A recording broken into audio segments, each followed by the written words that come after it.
When I ran photo holidays in the South Downs, the HF Holidays Hotel was at Abingworth, that is near Storrington. Stroll through the garden and soon the photographer is greeted with a magnificent panorama of the Downs, a vista stretching as far as the eye could see.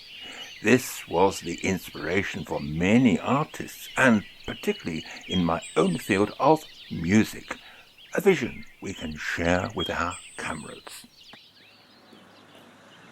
The composer Arnold Bax booked a room for the night at the White Horse in Storrington and stayed for many years. John Ireland lived in a converted windmill at nearby Washington, and some of his music is about the South Downs, particularly his Downland Suite.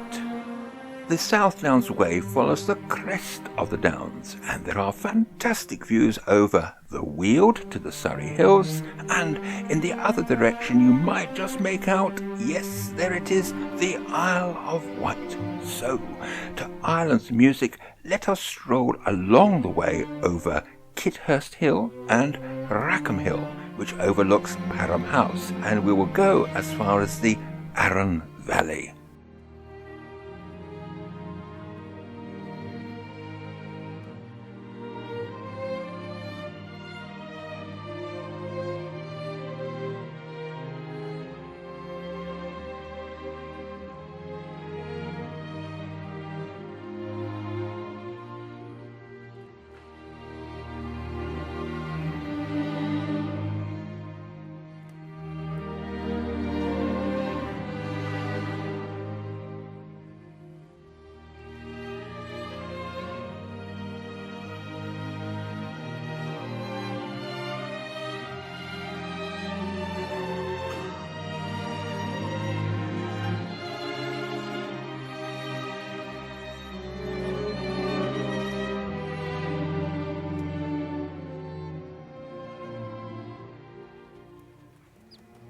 Now, take Chantry Lane out of Storrington and the Downs can be accessed by car.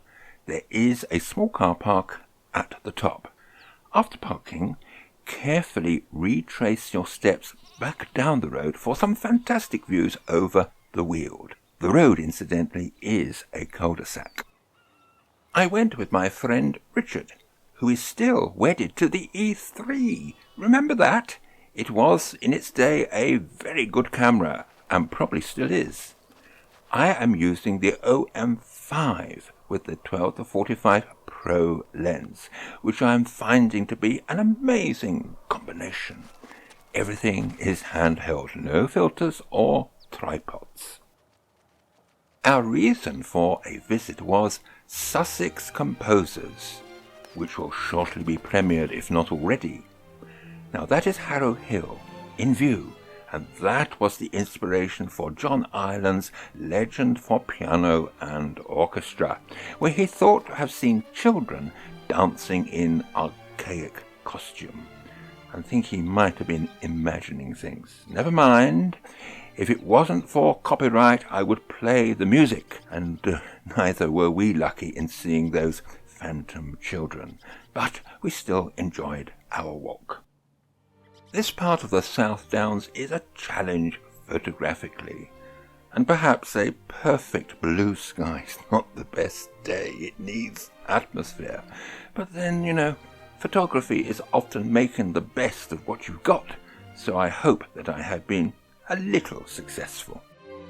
There is no right-of-way to the top of Harrow Hill, but public footpaths encircle the hill, which we walked in a clockwise direction, following the map, of course. Afterwards, we drove back into Storrington for that well-earned cup of tea, and this was the view from the tea shop, which I rather liked. I took it spontaneously on autopilot.